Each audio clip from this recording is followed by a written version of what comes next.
নমস্কার বন্ধুরা, এসএল বনলক্ষ্মীতে আপনাদের সকলকে স্বাগত। আজ আমি বানাবো বিনা মশলায় সম্পূর্ণ নিরামিষ পনিরের এক রেসিপি। তাহলে আসুন বন্ধুরা, স্কিপ না করে আপনারা প্লিজ সম্পূর্ণ ভিডিওটি দেখুন আর এই রকম পনিরের তরকারি বানিয়ে নিন, দেখবেন দুর্দান্ত লাগবে। তাহলে শুরু করা যাক রেসিপিটি।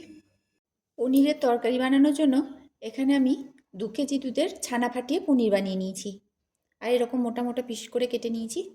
তবে আপনারা বাজারের পনিরও ইউজ করতে পারেন। আর নিয়েছি বড় সাইজের একটা ক্যাপসিকাম, 125 গ্রাম মতো ওজন হবে। আর দুটো ছোট সাইজের টমেটো কুচি করে নিয়েছি, ক্যাপসিকামটা কুচি করে নিয়েছি আর পরিমাণ মতো কাঁচা লঙ্কা চিড়ে নিয়েছি। আর আলু নিয়েছি ছোট সাইজের 6টা। আলুটা সেদ্ধ করে খোসা ছাড়িয়ে নিয়েছি। এখন এটা পিস করে কেটে নেব।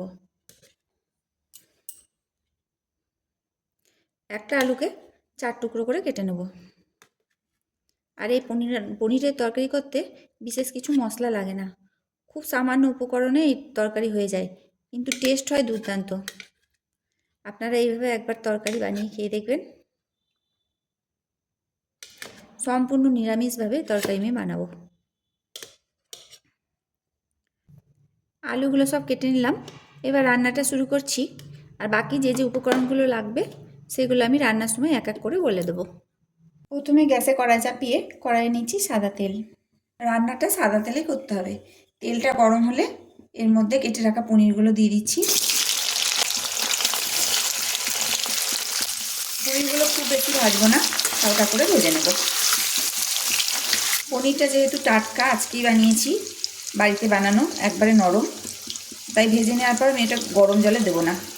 আপনারা যদি দোকানের কেনা পনির ব্যবহার করেন, মানে প্যাকেটজাত পনির, সেটা বেশিরভাগ বাসি হয়ে থাকে, তাহলে একটু ভাজার পর একটু লবণ দিয়ে গরম জল করে, হালকা গরম জল করে তার মধ্যে কিছুক্ষণের জন্য ডুবিয়ে রাখবেন।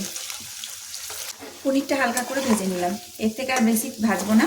এখন পনিরগুলো তেল থেকে তুলে নিচ্ছি।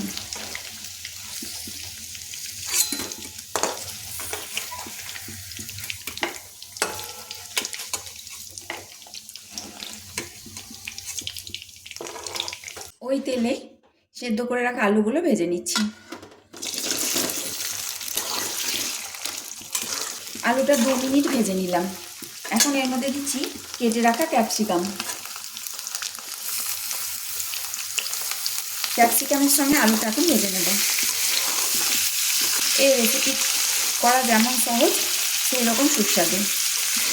তাড়াতাড়ি রান্নাটা হয়ে যায়, বিশেষ কিছু মশলাও লাগে না। ক্যাপসিকামটা ভেজে নিতে হবে, যতক্ষণ না ক্যাপসিকামটা নরম হয় ততক্ষণ অবধি ভাজতে হবে। এখন ভাজতে ভাজতে ক্যাপসিকামটা নরম হয়ে গেছে, এর মধ্যে দিচ্ছি কেটে রাখা টমেটো। টমেটো দিয়ে আরও কিছুক্ষণ ভেজে নেব। এই সময় দিয়ে দিচ্ছি পরিমাণ মতো লবণ, তাহলে টমেটোটা তাড়াতাড়ি গলবে। আর দিচ্ছি হলুদ। এখন টমেটোটা যতক্ষণ না গলে ততক্ষণ ভেজে নেব। টমেটোটা এখন নরম হয়ে গেছে, এখন দিয়ে দিচ্ছি ভেজে রাখা পনির। দিয়ে দিচ্ছি কাঁচা লঙ্কা। এখন পনিরের সঙ্গে সব কিছু একসাথে কষে নেব।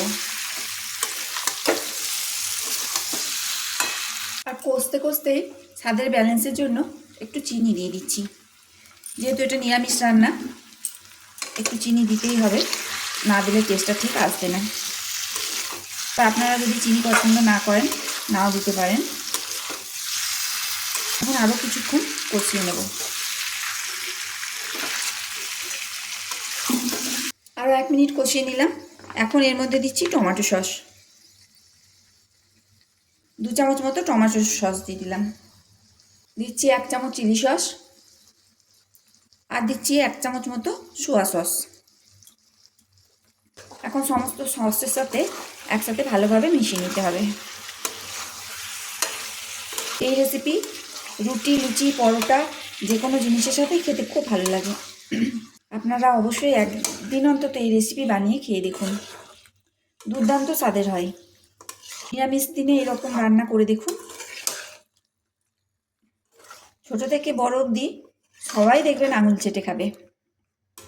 সস দিয়ে খুব ভালোভাবে মিশিয়ে নিলাম। এখন এর মধ্যে একটু কাসুরি মেথি ক্রাশ করে দিচ্ছি। এটা কিন্তু দিতেই হবে। এটা দিলে তরকারি সেন্টটা আরও ভালো হবে। হাতে করে ক্রাশ করে নিয়ে কাসুরি মেথিটা দিয়ে দিলাম। এখন খুব ভালোভাবে মিশিয়ে নিচ্ছি। রেসিপিটা যদি আপনাদের ভালো লাগে তাহলে প্লিজ লাইক, শেয়ার, কমেন্ট করুন।